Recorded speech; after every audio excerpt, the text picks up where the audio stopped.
చాలామంది సాధారణంగా ఆధ్యాత్మిక జీవనము చాలా కష్టసాధ్యము అనుకుంటారు. కానీ నా వ్యక్తిగత అనుభవము దీనికంటే సర్వదా భిన్నము.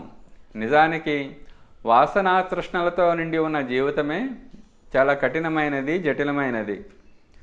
ఈ స్థాయిలో జీవించే వ్యక్తి ఎంత శ్రమ పడతాడో, ఎంత బాధపడతాడో, ఎంత వ్యధావేదనను సహిస్తాడో, ఎంత గందరగోళం పడతాడో వాటిని చూస్తూ ఉంటే ఆధ్యాత్మిక జీవితంలోని కష్టాలు నగణ్యమనే చెప్పవచ్చు. ఇంత శ్రమ, ఇంత బాధ, ఇంత ఉద్వేగం పడినా ఒక్క క్షణం కూడా సంతోషం ఉండదు.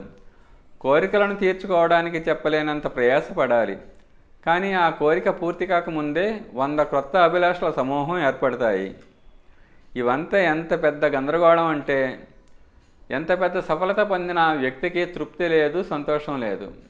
ఒక చిన్న సఫలత పొందడానికి ఎంత అలసిపోయే శ్రమ చేయవలసి వస్తుందో తెలిసినా దానికంటే పెద్ద సఫలత పొందటానికి 4 రెట్లు 10 రెట్ల బాధ్యత పైన వేసుకుంటారు. గతి తీవ్రమవుతున్న కొద్దీ సమస్యలు ఎక్కువ అవుతాయి, జంజాటము ఎక్కువ అవుతుంది. వాటిని సవరించుకోవటానికి దేహము, మనస్సు, ఆత్మ యొక్క మొత్తము శక్తి ఖర్చు అయిపోతుంది. సామాన్య శారీరక మానసిక శక్తులతో సురస లాంటి అభిలాషలను పూర్తి చేయడానికి సమర్థత లేకపోవటం వల్ల అవినీతి, అనాచార మార్గాలను ఎన్నుకోవాల్సి వస్తుంది.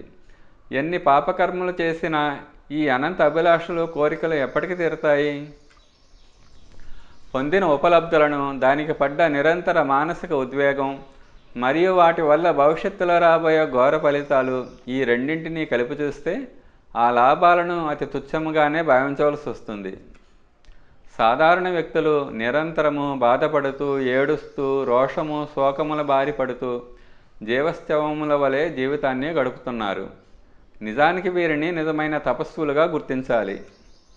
ఇంత కష్టము, త్యాగము, ఉద్వేగము ఆత్మిక ప్రగతి మార్గంలో భరించగలిగితే ప్రతి వ్యక్తి యోగి, సిద్ధపురుషుడు, మహామానవుడు, దేవతే కాక భగవంతుడు కూడా అయిపోగలిగేవాడు. సాధారణ మానవుల పాపము ఏమీ పొందలేరు, చాలా కోల్పోతారు. నిజానికి వీరే నిజమైన త్యాగులు, తపస్సులు, బలిదానం చేసేవారు. ఎందువలనంటే వీరు అత్యధిక పరిశ్రమతో పాపములు మూట కట్టుకునే దుస్సాహసం చేయటే కాక సంపాదించినది బంధువర్గానికి ఇచ్చి స్వయంగా ఉత్తి చేతులతో వెళ్ళిపోతారు. అందువల్ల నాకు ఇతరుల సుఖము కోసం స్వయంగా ఇంత కష్టపడేవారు మహాత్ములు, జ్ఞానులు, పరమార్థి పురుషులు అనిపిస్తుంది. వీరు తమను తాము మోహగ్రస్తులమని, పాపాత్ములమని, పదభ్రష్టులమని అనుకున్నా వీరు నా దృష్టిలో గొప్పవారే.